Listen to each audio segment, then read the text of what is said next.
The Islamabad Memorandum of Understanding remains an enduring framework for promoting peace, mutual respect, and shared prosperity.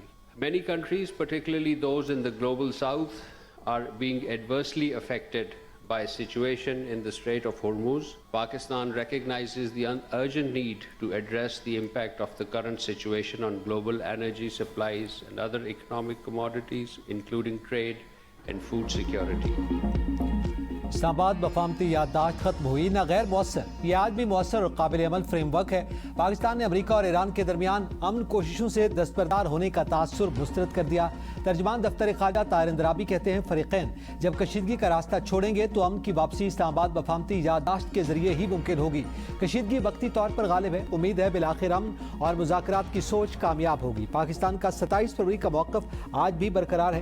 ہم امن، مذاکرات اور سفارتکاری کے حامی ہیں۔ ہر ملک پر مسلح عملوں کی مذمت کی، ریاستوں کی خود مختاری اور علاقائی سالمیت پر زور دیا۔ پاکستان آبدہ حرمت سے تجارت اور پیٹرولیم مصنوعات کی بآسانی فراہمی پر یقین رکھتا ہے۔ ایران اور امریکہ کے درمیان دوبارہ کشیدگی پر تشویش ہے۔ پاکستان موجودہ علاقائی صورتحال پر گہری نظر رکھے ہوئے ہے۔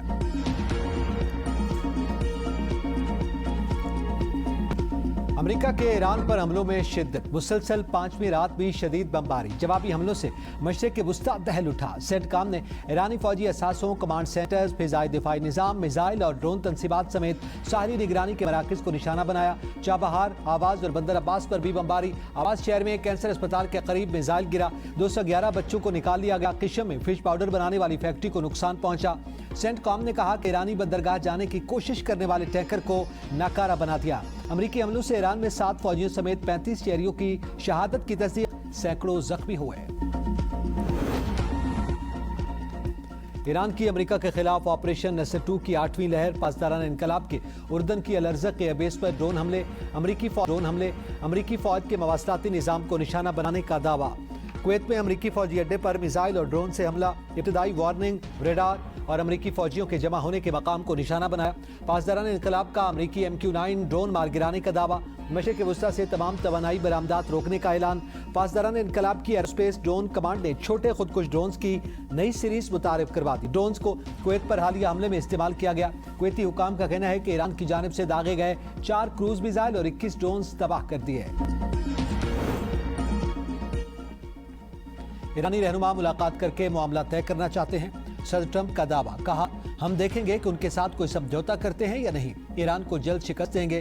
ایرانی پلوں پر حملوں کی ڈیڈ لائن سے متعلق صحافیوں کے سوال پر امریکی صدر نے کہا کہ انہیں ڈیڈ لائن دینا پسند نہیں، ایران کو اپنا رویہ بہتر کرنا چاہیے، انہیں صورتحال کا علم ہے۔ ایران نے بائیڈن دور میں گرفتار امریکی خاتون کو چھوڑ دیا، ایران کے اس خیر سگالی اقدام کو سراہتا ہوں۔ امریکی اخبار نے دعویٰ کیا کہ صدر ٹرمپ نے ایران میں زمینی فوج بھیجنے پر غور شروع کر دیا۔ ٹرمپ آبدہ ہرمز کے قریب ایرانی جزائر پر قبضے کے لیے زمینی فوج بھیجنے پر غور کر رہے ہیں۔ آبدہ ہرمز پر ایران کا مکمل کنٹرول اور ناکہ بندی نافذ کر دی۔ وزیر خارجہ عباس عراقچی کہتے ہیں امریکی مداخلت سے آبی گزرگاہ کھولنے میں مزید تاخیر ہو سکتی ہے۔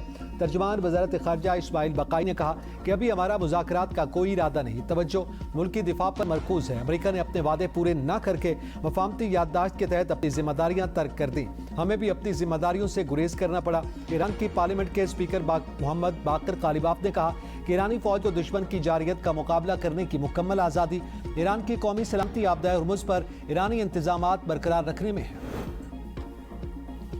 اسرائیلی حکومت کے بعض عناصر ایران کے ساتھ معاہدہ سبوتاژ کرنا چاہتے ہیں۔ نائب امریکی صدر JD وینس کا انکشاف، کہا امریکہ میں غیر ملکی اثر و رسوخ کی مہم پر بھاری رقم خرچ کی، اس کے باوجود امریکی مفادات کو اولین ترجیح دوں گا۔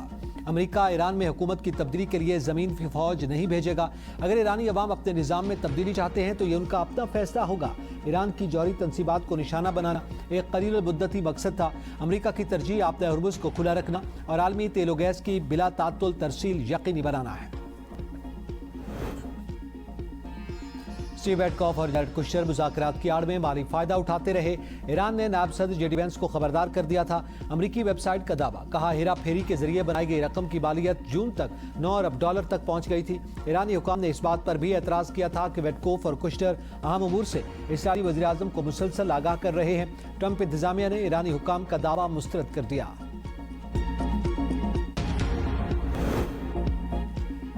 کفایت شعاری اقدامات کے لیے اجلاس طلب، خطے کی کشیدہ صورتحال پر اہم فیصلے متوقع۔ وزیراعظم کی زیر صدارت اجلاس میں ایندھن کی بچت اور کفایت شعاری اقدامات پر مشاورت ہوگی۔ وفاقی حکومت نے گزشتہ ماہ فیول بچت اور اضافی کفایت شعاری اقدامات ختم کر دیے تھے۔ قیمتوں میں اضافے کی افواہوں پر پیٹرول ڈیزل کی قلت، پیٹرول پمپ مالکان نے ایک روز قبل ہی پیٹرول اور ڈیزل کی فراہمی بند کر دی۔ شہری ذلیل و خوار ہونے لگے۔ ایران امریکہ کشیدگی کے باعث عالمی منڈی میں تیل کی قیمتوں میں مسلسل چوتھے روز اضافہ۔ برنٹ خام تیل کی قیمت $85 فی بیرل اور WTI کی قیمت $80 فی بیرل ہو گئی۔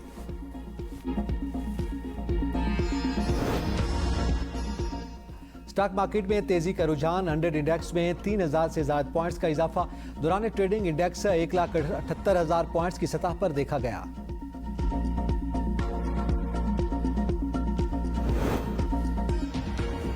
کینٹ بورڈز کی مدت 11 اپریل 2026 کو ختم ہو چکی۔ الیکشن 120 دن میں ہونا ضروری ہے۔ الیکشن کمیشن نے وزارت دفاع کو 14 مئی، 3 جون اور 16 جون کو خطوط بھیجے۔ تحریری درخواست نہ ملنے سے الیکشن پروگرام جاری نہیں کیا جا سکا۔ چیف الیکشن کمشنر نے وزیراعظم سے معاملے میں ذاتی مداخلت کی درخواست کر دی۔ عوامی مفاد میں کینٹ بورڈ انتخابات جلد کروانے پر زور۔